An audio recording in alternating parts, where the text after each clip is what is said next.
صرف یہ کہ ان کے پرابلم کو بیان کیا ہے،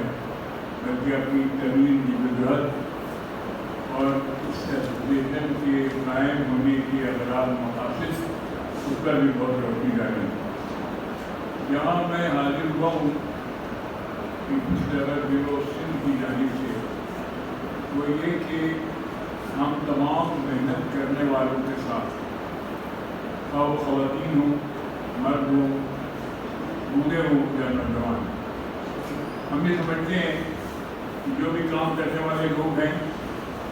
جو محنت کرتے ہیں، اپنے ذہن سے محنت کرتے ہیں،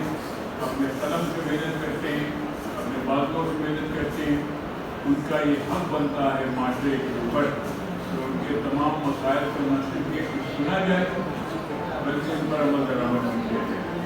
لیڈی ہیلتھ ورکر حقیقتاً ایک بہت بڑی تحریک ہے جو کہ ویڈنسڈے میں میرا خیال ہے کہ سب سے پہلے پاکستان میں زیادہ مؤثر انداز میں شروع ہوئی، اور ان کی خوش قسمتی یہ رہی کہ مسلم دنیا کی پہلی وزیر اعظم